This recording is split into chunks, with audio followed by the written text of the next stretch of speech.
Olá pessoal do canal Professor Adalberto Pessoa. Nesse vídeo de hoje eu vou tratar de um assunto que é apaixonante para a maioria das pessoas, inclusive para mim, que se trata do oráculo do tarô. Eu vou falar das cartas do tarô, começando por esse vídeo e depois vou dar continuidade a esse assunto nos próximos vídeos, tá? Esse vai ser um assunto que eu vou estar tratando de maneira mais constante, de maneira mais regular aqui no canal. Eu sempre tenho feito vídeos de astrologia, principalmente, tenho variado o conteúdo do canal, mas a partir de agora podem esperar, porque vai ter muitos vídeos falando sobre tarô. Então vamos começar agora. E quando eu vou começar a falar de um assunto, eu sempre gosto de falar desse assunto começando pela definição. Eu acho que uma boa definição, um bom conceito sobre o assunto é uma boa forma de começar a falar e a debater sobre tal assunto. Eu elaborei, como vocês sabem, uma pauta, né? E vou ler para vocês o conceito de tarô que eu mesmo escrevi com base no meu conhecimento e com base na minha experiência. Então vamos lá, me acompanhem. O tarô é um sistema simbólico de autoconhecimento e sincronicidade, ou seja, previsão de acontecimentos em forma de cartas artísticas com amplos significados arquetípicos, ou seja, significados antigos e universais. Aqui na minha mão eu tenho algumas cartas de tarô, aqui no caso são cartas do tarô de Marsella, que daqui a pouco eu vou comentar um pouquinho. E vejam que pela minha definição eu coloco o tarô como um sistema simbólico, então é um sistema de símbolos, tá? Na forma de cartas artísticas. E inclusive esse aspecto de serem cartas artísticas é bastante interessante porque assim existem vários outros tipos de tarô. Esse aqui é o de Marsella, mas existem vários outros tipos de tarô. E uma coisa que inclusive foi o que me despertou muito interesse pelo tarô foi o aspecto artístico. Eu sempre achei as cartas de tarô muito bonitas, né? E elas despertam meu interesse em primeiro lugar por isso. Então é um sistema de símbolos na forma de cartas artísticas e que serve tanto para um trabalho de autoconhecimento como para um trabalho preditivo. Então eu posso usar as cartas do tarô para trabalhos de autoconhecimento, como posso usar o tarô também para fazer previsões. Nesse sentido, então, o tarô também é um oráculo. As cartas de tarô, elas podem ser usadas para autoconhecimento porque cada carta possui um significado que é arquetípico. Significado arquetípico, resumidamente, tem a ver com significados que são universais e válidos em qualquer lugar do tempo e do espaço, tá? Então, a palavra arquétipo remete a algo que é muito antigo e diz respeito a algo que é universal, no tempo e no espaço, válido em qualquer época do tempo da humanidade e em qualquer lugar do planeta. E as cartas do tarô, elas trazem temáticas que são arquetípicas, temáticas que dizem respeito ao processo de desenvolvimento do ser humano.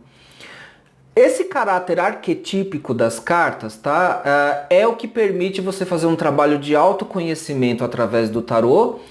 E esse trabalho de autoconhecimento tem muito a ver com um trabalho de meditação. Você pode fazer um trabalho meditativo através das cartas, o que é algo bastante interessante. Isso é algo que já acontece naturalmente quando você começa a estudar o tarô. Tá? Então, normalmente pessoas que querem fazer um curso de tarô, elas querem aprender o tarô para fazer adivinhação, ou seja, para fazer previsão do futuro. Mas também o estudo do tarô ele é muito interessante para você se conhecer melhor. E o curso de tarô já propicia isso. Quando você vai fazer um curso de tarô, onde você vai estudar cada uma das cartas, você já começa a fazer um estudo, um trabalho de autoconhecimento. A palavra arquétipo ou arquetípico, ela ficou muito conhecida com a psicologia junguiana, com a psicologia de Carl Gustav Jung, tá?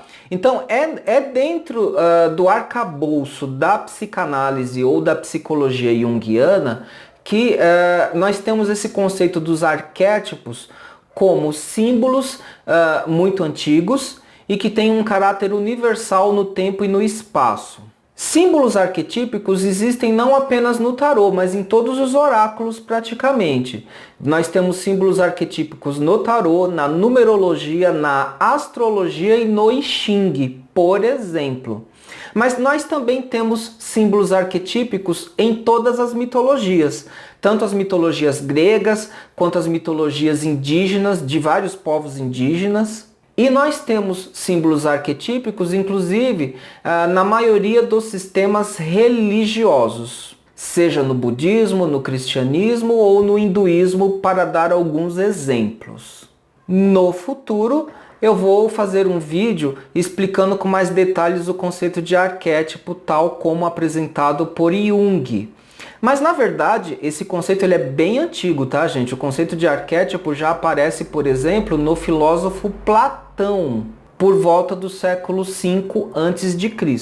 Apesar que o conceito de arquétipo em Platão é diferente do conceito de arquétipo em Jung. Jung é um psicólogo, um psicanalista, na verdade era um psiquiatra do século XX. Então tem uma diferença do conceito de arquétipo em Jung e em Platão, né? Mas isso eu vou deixar para esclarecer também no vídeo futuro em que eu vou tratar do conceito de arquétipos.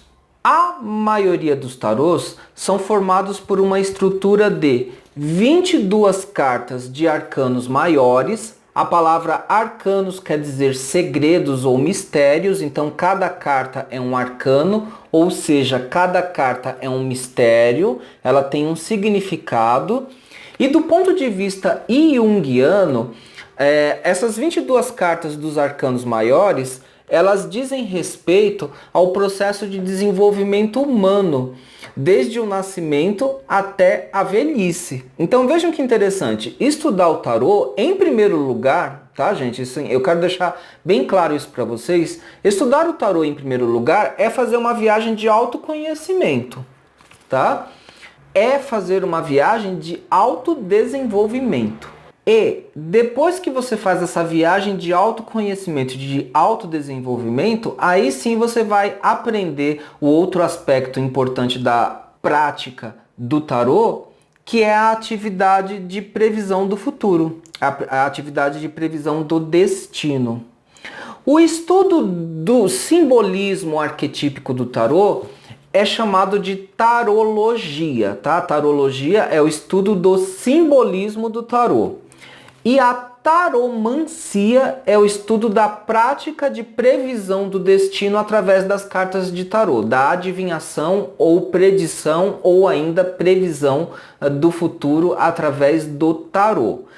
Qualquer uma dessas palavras está correto, tá? Eu posso falar que eu uso o tarô para fazer adivinhação, eu uso o tarô para fazer predição de eventos, ou eu uso o tarô para fazer previsão do futuro ou do destino. Eu posso usar todos esses termos, estão corretos. Embora haja algumas diferenciações conceituais, mas eu posso usar qualquer um desses termos, não está errado.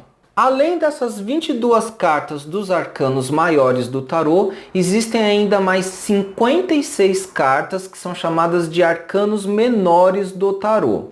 Os arcanos maiores do tarô, eles tratam de grandes temas arquetípicos do ser humano, temas mais gerais, mais genéricos. Já as 56 cartas dos arcanos menores, tá? Que eu vou mostrar, vou falar sobre essas cartas em vídeos futuros. As 56 cartas dos arcanos menores tratam de temas mais delimitados, de temas mais objetivos, muitas vezes de temas mais concretos na vida das pessoas. Então, dependendo do tipo de jogo de tarô que você vai executar para fazer, por exemplo, uma previsão ou uma orientação, um aconselhamento, você vai juntar as cartas dos arcanos maiores para ter uma visão mais geral do problema ou da questão e vai usar os arcanos menores para delimitar e direcionar mais a resposta que você quer obter. Normalmente os arcanos menores, inclusive, vão dar uma direção mais prática para a previsão que está sendo feita. Mas isso eu estou falando em termos gerais, tá? Da conceituação geral do que são arcanos maiores e arcanos menores. Porém, dependendo de como você está usando o tarô, esses conceitos podem ter modificações. Mas isso a gente vai ver caso a caso. Nesse ponto aqui do vídeo, agora eu quero mostrar para vocês quais são os livros de tarô que eu gostaria de indicar para quem quer começar a aprender o tarô. E são livros que eu adoto nos meus cursos, tá? Quem faz curso de tarô comigo, normalmente eu uso os livros que eu vou indicar agora.